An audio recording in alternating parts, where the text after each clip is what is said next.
Donald Byrd with Slow Drag. It's from his 1967 album, Essence of Funk.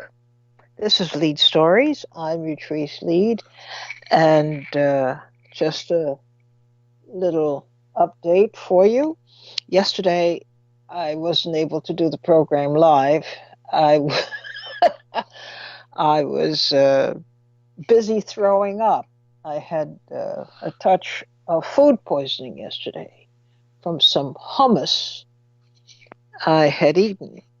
I thought I'd have a fast lunch, and so I had salad with a bit of hummus on the top, but it tasted kind of funny because it was a new brand to me. I'd never had that brand before, and in no time, I felt like I was going to pass out. And of course, this happened uh, right right on the cusp of me going on air, so I wasn't able to do that. So I thank the engineer for a quick response and to get a program on the air, but I wasn't able to make it yesterday. So I'm back today. Um, I had to resort to some of the old West Indian remedies to get my stomach back in in gear. Well, so my advice would be to be very careful about prepared foods like hummus, and really I've had no problem with it. This was the first time I tried a different brand, and it was just, it did taste kind of funny, but you say from brand to brand, seasonings are different. And this turned out to be more than just a change of seasonings. It might have been stored perhaps at the wrong temperature at the store. But anyway, I'm okay. Much better today. Thank you.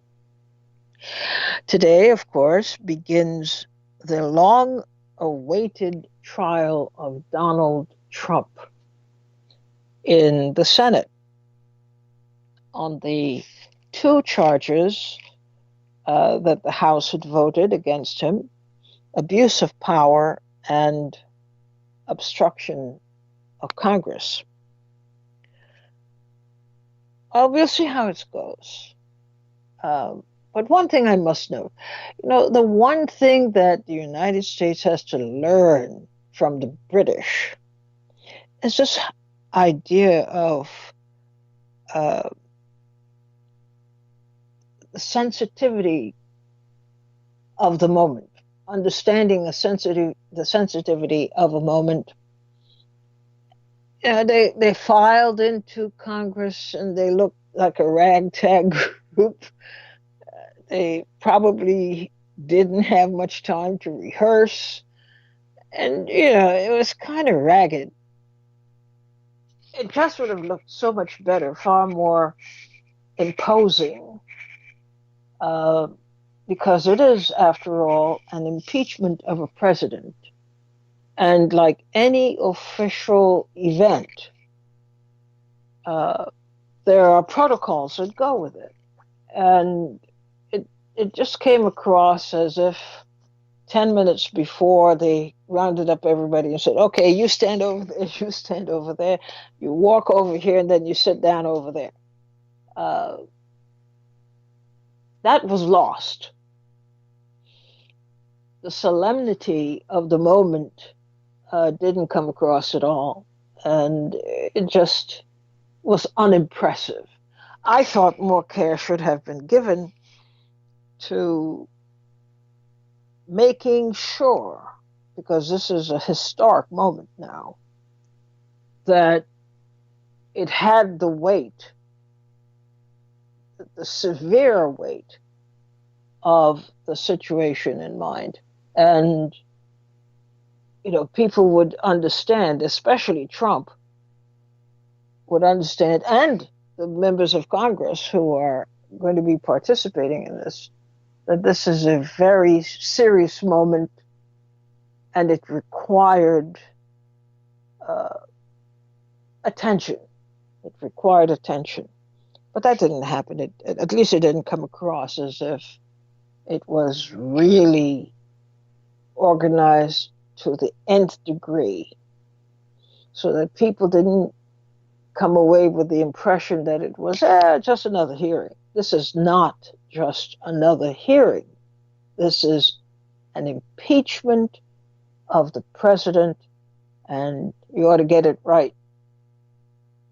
And then we had Nancy Pelosi passing out pens that the members of Congress would use to sign off on their participation in the process. It looked kind of tacky, really. It looked very tacky. Um, they should just be mindful of this kind of stuff. You should have somebody who is chief of protocol, and the people are basically told what to do and how to do it, so it all looks very organized. That could never be, and I hate to say it, that could never be a situation in London involving the Queen. That event would have been scripted to the nth degree, and all would be riveted not only by the moment, but the the process that is about to unfold. It missed that yesterday to me. Okay, so today the trial starts, and we will now see what is the what are the compositions of these two charges that Donald Trump faces: abuse of power and obstructing Congress, obstruction of Congress. We've talked about it, and I still hold to the consensus of opinion that it sounded surprisingly simple, that all of this fuss would be made over two charges, and the charges themselves didn't sound all that serious to warrant, all of this turmoil and back and forth and argument and the nation being embroiled, but not understanding or appreciating what are the elements of the two charges.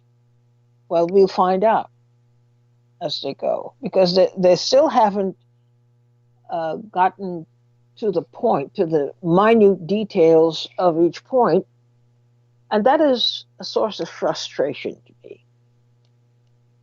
In any given trial, in an indictment, which this is, now proceeding to trial, you would get, in any typical court of law, you'll get a breakdown, an absolute detailed explanation of why the trial is occurring. What specifically are the charges, and what are its component parts? That would give you and me, and certainly the people involved, a clue as to the focus of the trial, so we could know when things are off focus, or whether they have taken another step that they did not enumerate in the original charge, in the original document. That, to me, it's unnecessary, and it is a flaw, because you can now go all over the place with a charge that is not specific,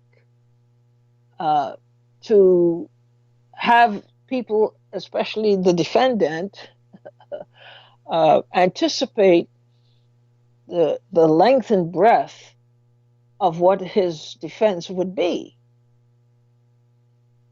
but we don't have the specificity of the charges. And I was hoping that we would be quite specific. Of course, this will come out during, not too long from now, they would get to the specifics of each charge. But I guess we also might appreciate the fact that this is written the way it's written, with all this elastic. There's a lot of elastic in the charges, as expressed in the document, because they want to have the advantage of surprise charges. If they were to state specifically what the charges are, they would be limited to arguing based on those points that they enumerate in the document. But if they could give you, a decent overview and leave it at that, it gives them room to add new things. So from the way the document reads, you can see that that is the intention. And that is one of the expectations that we have to keep in mind, that it is possible that all the minute details of the charges are not included in the document, because it is to be understood that even as this case goes to trial, there are developments that would come as a surprise, even to the members of Congress who are conducting this trial. Very different. In other countries, things are quite specific. In this trial, and perhaps it is because of the nature of the trial, both sides are looking for advantages that would get them out of a hole if they need to use it that way. So I think that's one of the things that struck me, is the broadness of it. And we're going to discuss now, from your point of view, did you expect that there would be more than just the two charges that had been raised before, abuse of power and obstruction of Congress, which were not minutely spelled out? Did you expect that there would be more to these charges? But are you surprised that a trial of this caliber, this is a high degree trial, having to do with the possible removal from office of a sitting president?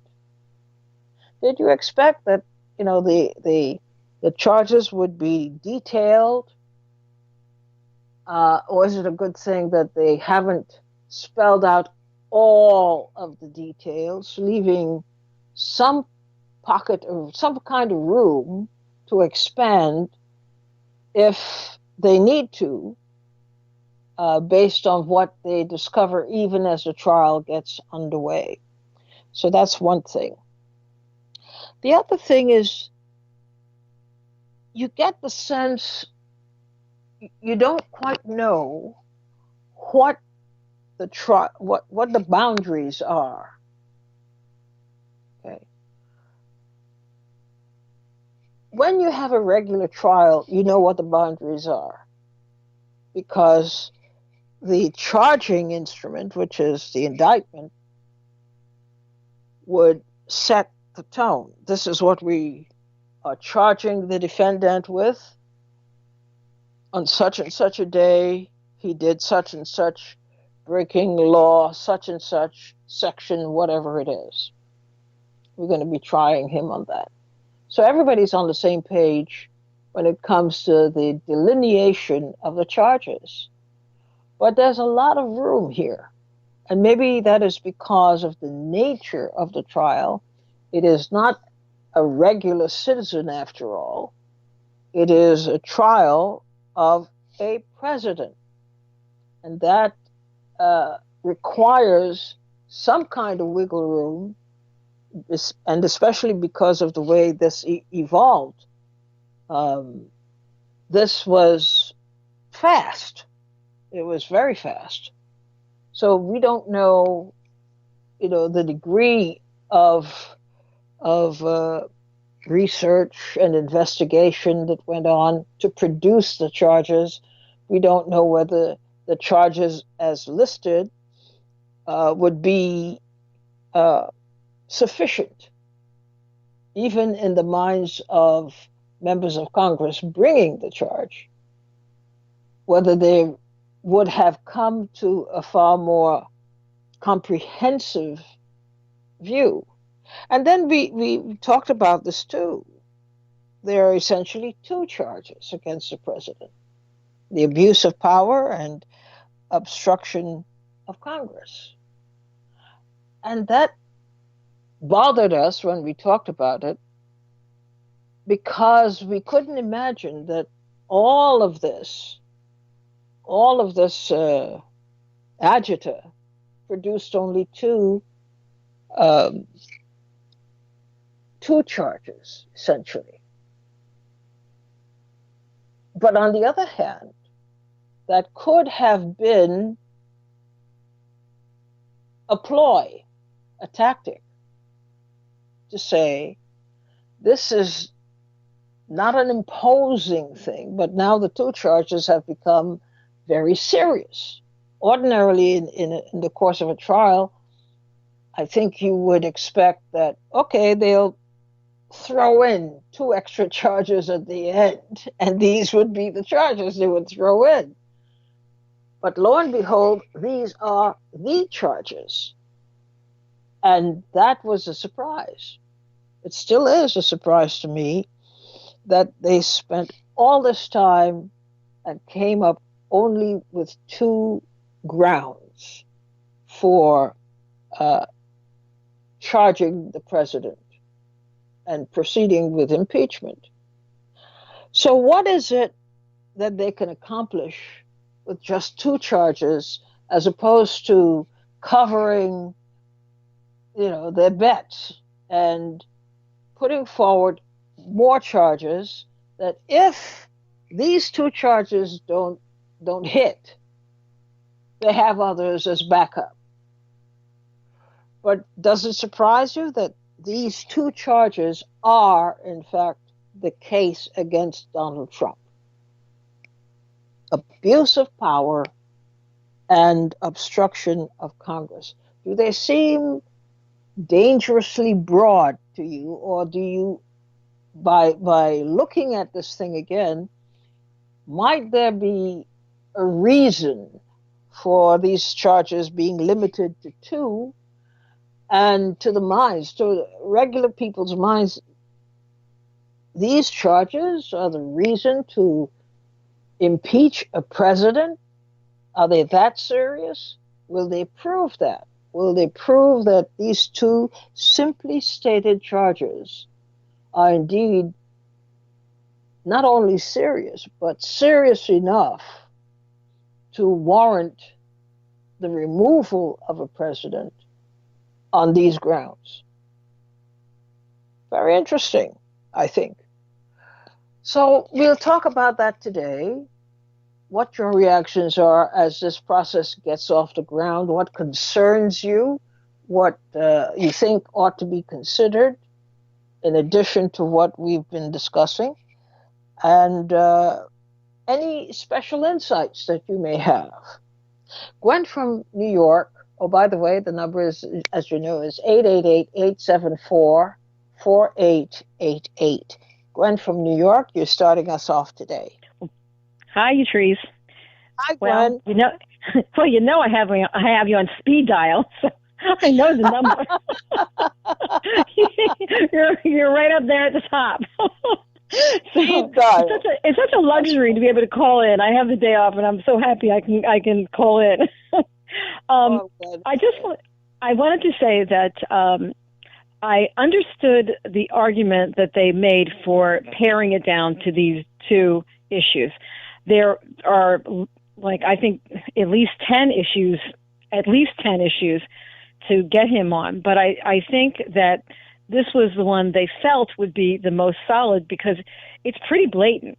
Now, to me, this is just my opinion, I do think it was really serious what he did. I do think it was really serious because I think that it's alarming to me that Mayor Giuliani...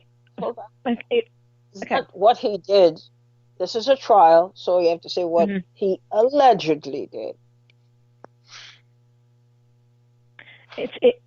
I think that this is what they weighed out that they thought they could win on.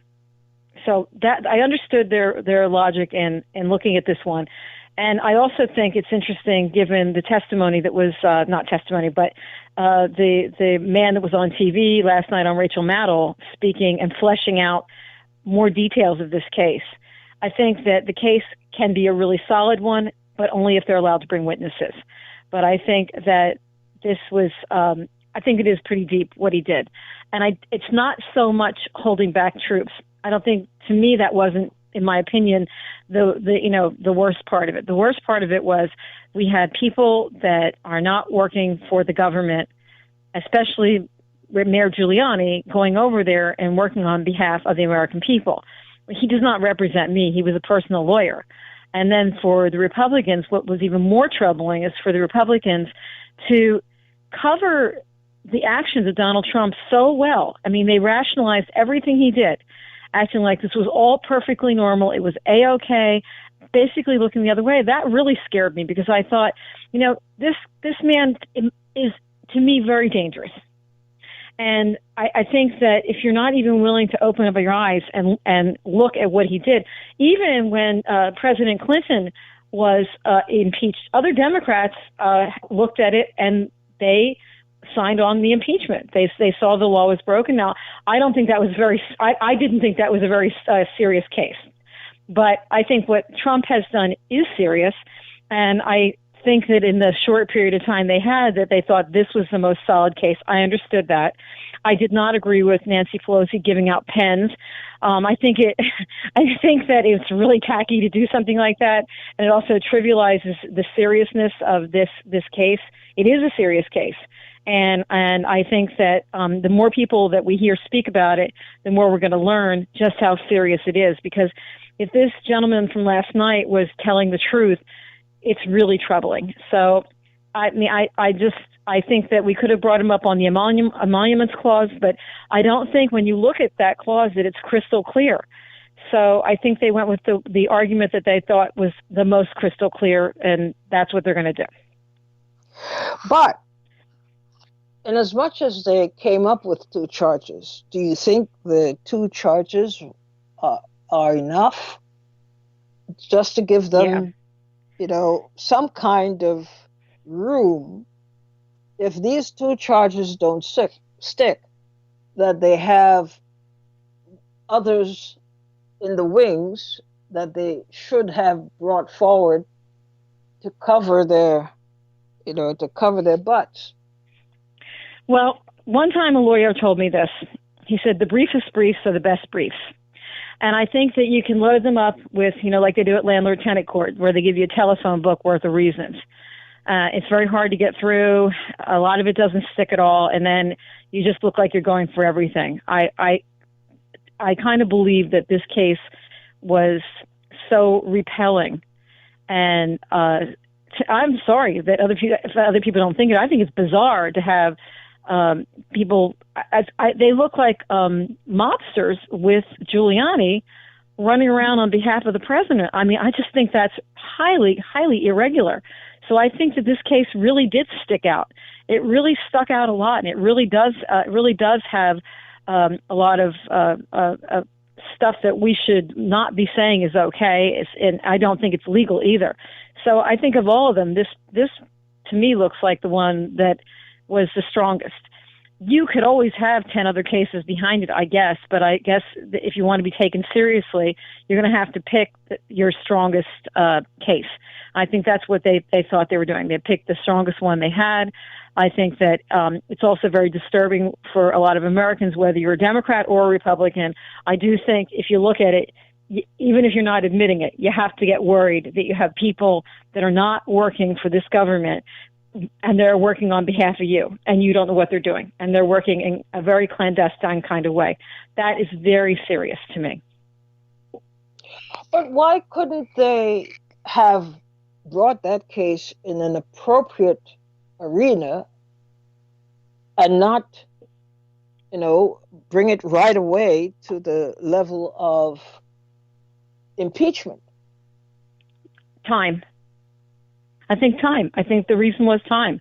I think that if they had this case and it was 4 years ago, they could have brought it 4 years ago.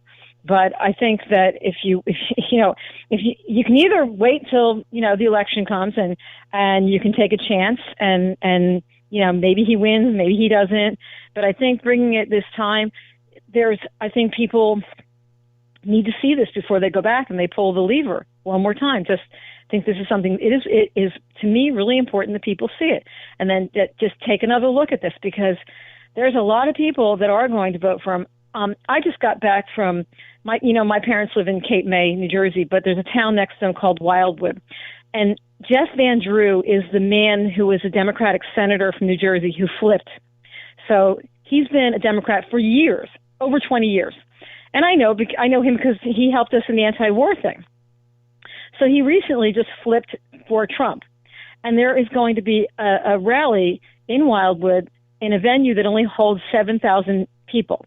And they are selling tickets to this rally. And they said they've sold, believe it or not, 90,000 tickets they've sold.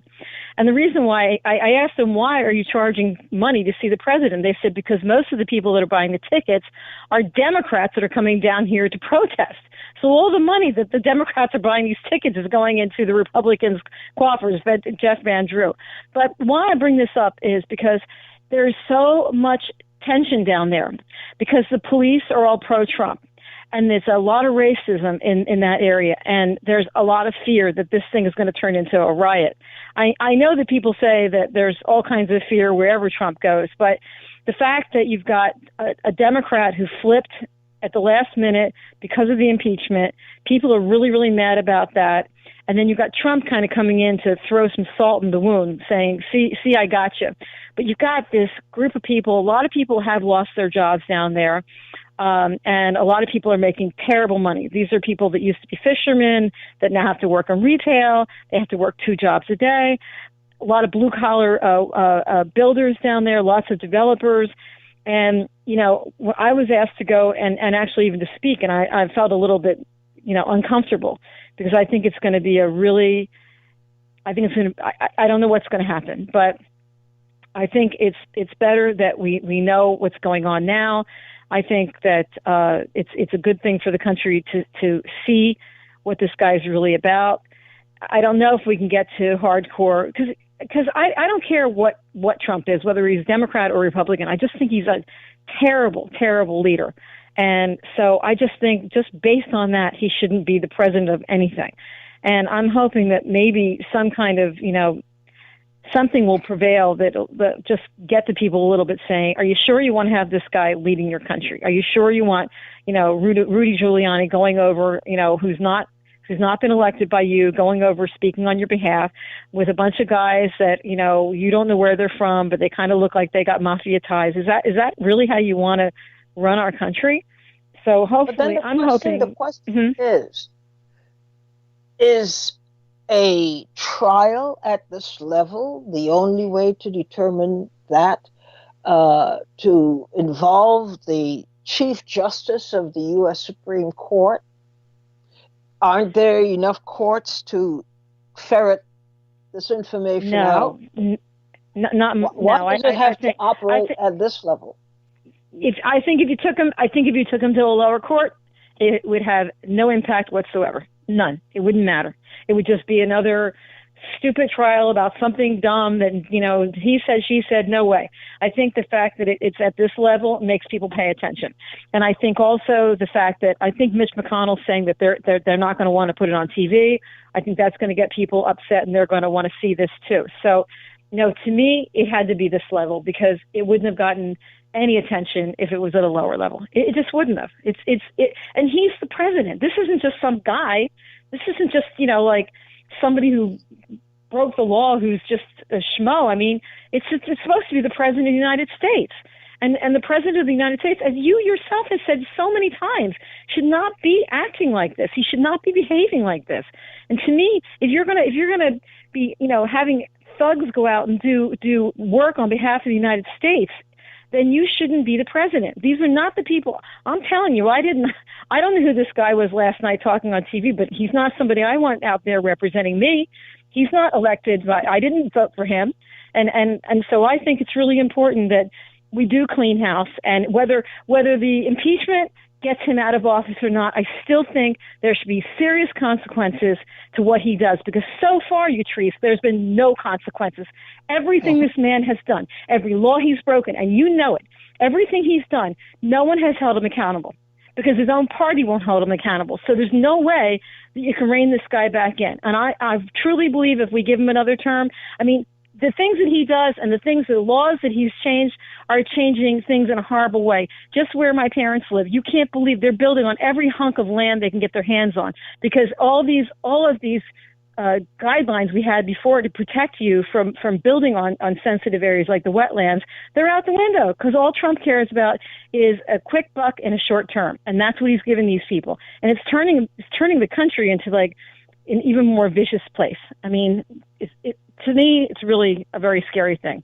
I had it out with some guy at the pizza parlor the other night, for crying out loud. I wasn't even talking to him. I was talking to my friend, and he came in and he said to me, I guess he heard me talking to my friend, and he said, well, I'll tell you what, lady, he said, my 401k has never been better. So I think this guy's doing a great job. And I said, well, you know what, mister? I said, Barney's New York City is out of business. Lord & Taylor's is out of business. Thousands of people are out of work. I said, 41% of the stores are out of business in New York City. And New York City counts. It's a big place and it counts. So you can sit with your stupid 401k and be happy that you are one of the few people that is getting something out of this so-called fantastic economy. But the average Joe isn't getting anything out of the economy. Most people are not doing well. I don't even know what they're talking about when they say how great the economy is doing. If the economy is doing great, then how come there's so many people out of work? I don't get it, but I do know that it's... So do you expect a trial of this nature will settle the score? Are you looking for a trial to answer these questions for you? No. I'm hoping that the trial will raise the issues, more issues, so that people can see if this is really the person they want to go with. And I also think it's called accountability. If you let this man off, I mean, we've let him off on everything so far. So can we at least have him look, he's not losing his job. Republicans all said that they're not going to vote him out. They're going to leave him in office no matter what he does. They're going to leave him in office. But at the very least, there should be a ceremony of public shaming for the way he's behaved. And I am okay with that, and I'm okay if it's on every single TV. Yeah, because at least, if you let people just get away with breaking the law all the time, well, I mean, that's what happens so often. But, this is a big guy, and you're letting him break the law, and there's no consequences behind it.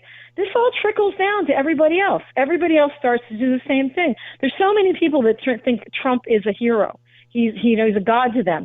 And the things that he does are things that they want to do because he's doing it. His racist overtones, maybe he's not out there telling people to go riot, but he's turning the other way. I don't want us to stray too far from the original point. But thank you so much for giving us a very comprehensive overview. Right. I'm just trying to bolster my case, just trying to tell you why I think it's important that he's impeached. He should be impeached. Well, you've made your case. Thank you, Gwen. Thank you. Bill from Brooklyn, you're on the air.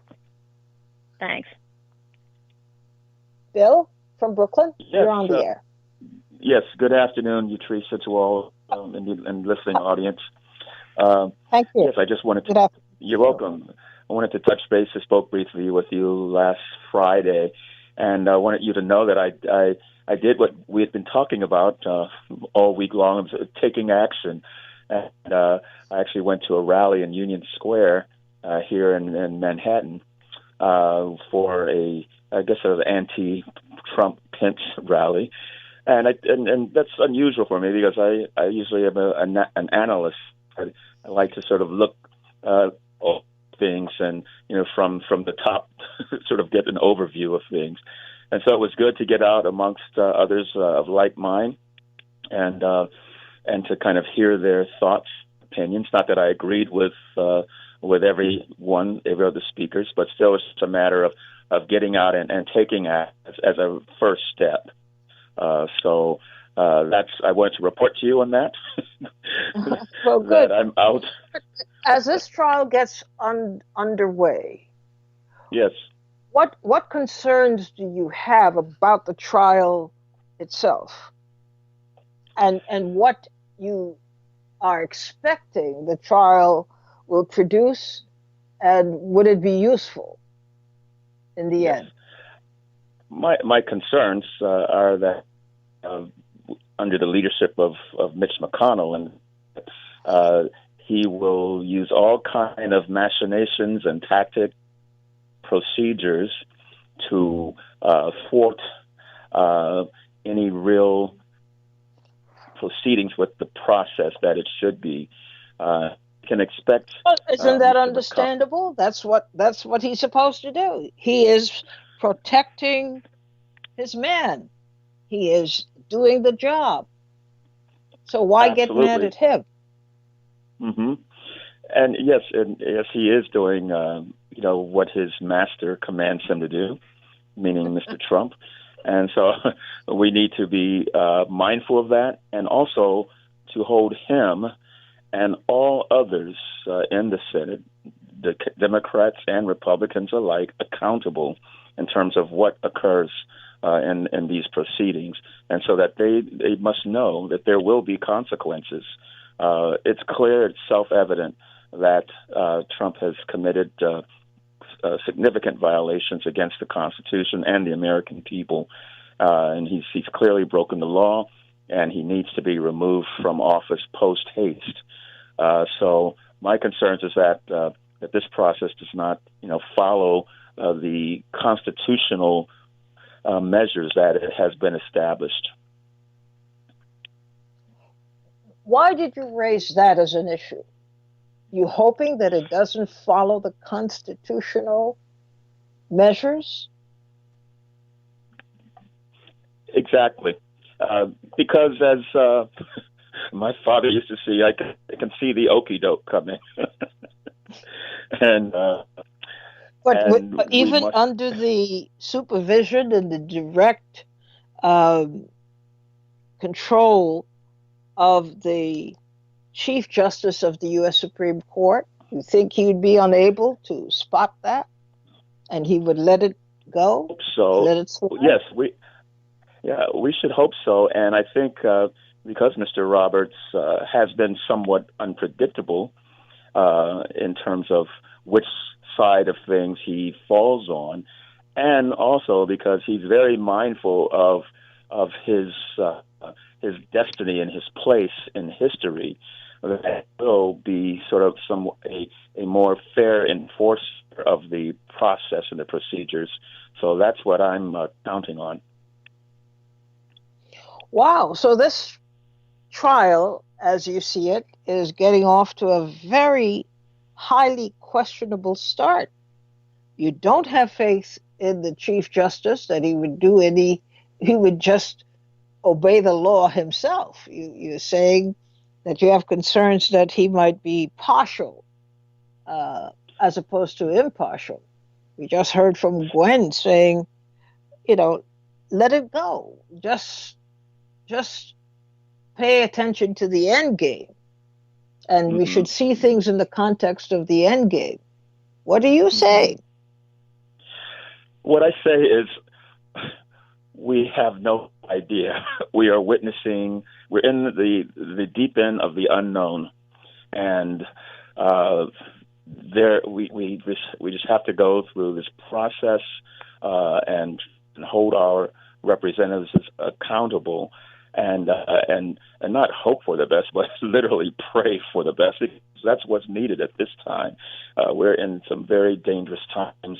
Like people who preceded us in the various world wars and calamity this country has faced. We're literally living through very historical times. Well, thank you very much for your contribution today, Bill. And I like the fact that you deliver it in a very uh, authoritative and yet friendly way. Thanks so much. Thank you for Thank you. being with us today. Oh, Willie from Brooklyn, you're on the air. Uh, and good afternoon to the PRN family. I was wondering what happened to you yesterday. I'm glad you're. I'm very happy you're back. Listen, hummus happened to me. I'm sorry. Hummus happened to me. I had some hummus that apparently was not to be consumed, neither by me or anybody else, and it threw me off kilter there for a minute. But I'm okay. Good. I'm so happy to hear. Listen, first of all, let me say I respect you, and I respect the PRN family. But I'm a little bit annoyed with this. I'm beginning to think: is U3 part of that system? Because you already pointed us out and told us the truth, and it's one party. It's to me I'm a really serious student of yours, and my homework is once I listen to your program, I re-listen again. I listen again, twice, and Gary. But for us to think this is anything about other than the remember when we were saying the Mueller, I said this is so idiotic. How many times are these people going to do the same thing? This is just from what I know. I just don't pay no attention to this because I know what the end result will be. Nothing's going to happen because it's the same party. Those who control the system are only making money because everybody's glued and caught onto this. I really can't believe they have taken our minds that far. Because I know that the PRN family, they're the most intelligent people within this nation, and BI too, even though it's compromised. But for you to entertain this, I'm beginning to wonder. I know I'm not saying that you are, but I know you're trying to show us something that you're not what saying. What I'm trying to do is to do what I think any responsible person would do. Look at a situation from as many sides as you can to appreciate the complexity or lack thereof of a problem, and then to formulate an opinion about it, not just to react, but to think, what is it that is happening? If I were to ask you in minute detail, could you tell us what is happening? I have no interest in it, Utrice. It's just a game. I didn't ask if you had interest or not. I didn't ask if you had interest. Yes. I asked, could you tell us in minute detail right now what is happening? No. Okay, that's the point. Mm-hmm. We should be able to at least get close to that. We should have some kind of idea of what is happening, the minute details of it. Well, you may say whatever you want. Simply dismiss it as being unimportant in your life, but it actually isn't unimportant in your life. You are a fellow citizen ruled in this country by the laws of this country. You have a president at this time undergoing prosecution for breaking the laws of this country. You don't think it is important to have some understanding as to how the law is applying to him and us at the same time? You don't think it's important to have a little more detail before we just dismiss the whole process? Oh, I have no interest in it. Well, okay. Well, let me answer. Let me say this. I understand how the law is applied to them and us. That I'm very, very clear on that. You're dealing with some lawless people. That's number one. They make laws to control and rob us. The bottom line. Now, what I'm concerned with is what should, and you've always asked that question. What are we going to do? That is what my concern is. But I already know what they're going to do. The same thing they've always done. Trump is no different than any of them, even Obama. He's no different. The purpose, in my judgment, that he shows is exposing what America really is to the world. That's all. The other presidents, they were able to do it covertly and hide it. But he's making Ray Charles and Stevie Wonder see the stuff. What America really is. That's it. It's a gangster nation. Do you feel in any way obligated to look at, or are you just making a blanket statement? If you're in office and you're the highest office in the land, you just have to be part of the conspiracy. Is that, in your view, is that what the conclusion would be in every case? Or do you find it necessary, or do you find it useful that at least an attempt is being made to say to the president and to the entire country, in fact, to the world, the process that we prefer to hold on to, the process that we prefer to respect, is the process of the observing our rights as well as the president's rights in terms of the Constitution, to prosecute public officials, especially the highest public official in the country, who does wrong. We have found out that he allegedly has done all these wrong things, and we are called upon to do something about it. And this trial is evidence that we are attempting to do something about it. Well, that makes sense to those that do not know what this nation is all about. You see, most of us that, I'm a student of yours and Minister for all of those brilliant people. And I know what this country is about. So I know this is just a sham. That's all it is. He's just exposing this. And the so-called Democrat will, and the Senate, the end result is nothing's going to happen. Just like the Mueller report. Okay, but let's get you more specific, because you're making a blanket statement. Prove your point that this is just a sham. Well, okay. First of all, the on your very own program, you've pointed out several occasions where these people, what they're doing and what they should have been doing, it's not being done. There's no opposition because and as a matter of fact, they're working with the so-called Republicans.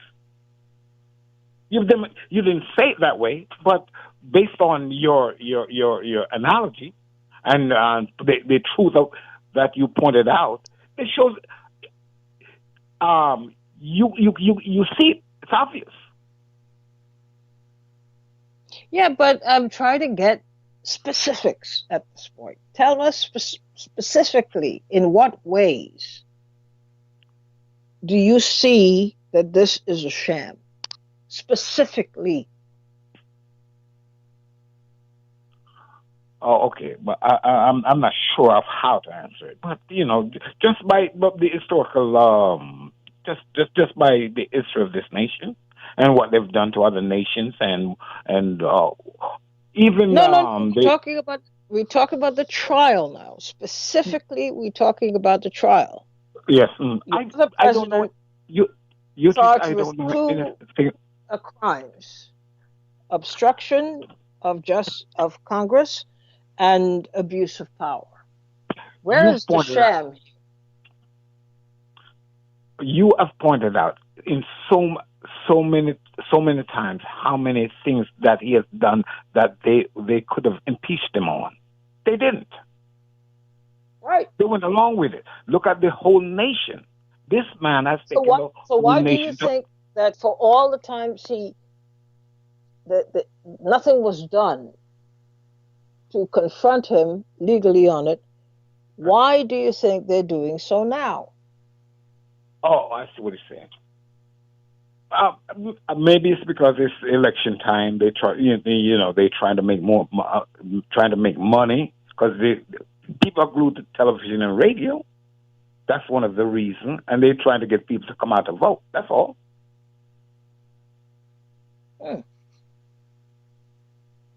Because a lot of people have no interest because of the pain, the suffering, the nation and all people are feeling based on these gangsters. Because they are from the programs that even the program yesterday, the transferring of wealth from the public coffer to their own pockets. While you have people who are But that so has many been people happening for a long, long time. It has not on this happened under level. Democratic rule. It has Yes, happened yes, under Republican rule. It has happened all over the world.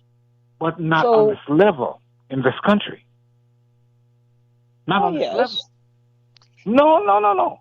A lot of people can't see it and couldn't see it, but it's so obvious under this so-called administration and so-called president. yes, but we have to be careful now as we discuss this trial. We don't want to herd all of the disagreements and criticisms we have of Trump under this one umbrella. Well, therefore, he deserves to be found guilty and therefore he needs to be put out of office. This is a very important issue. We have to have credible arguments. Yeah. What is the credible argument in this specific case against Trump? What are the credible arguments? Based on what he's charged with? No, based on what the charges are. No, What the Democrats have succeeded in charging him with, just two charges, and I've right. asked a question before.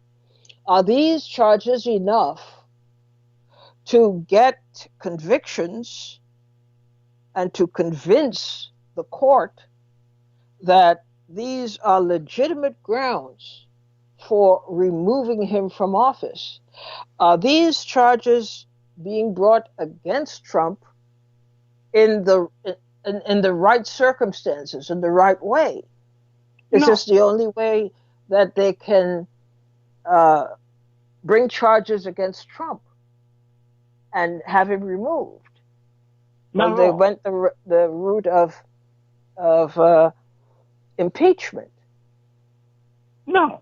But will they prove their charges under the guidelines set for impeachment?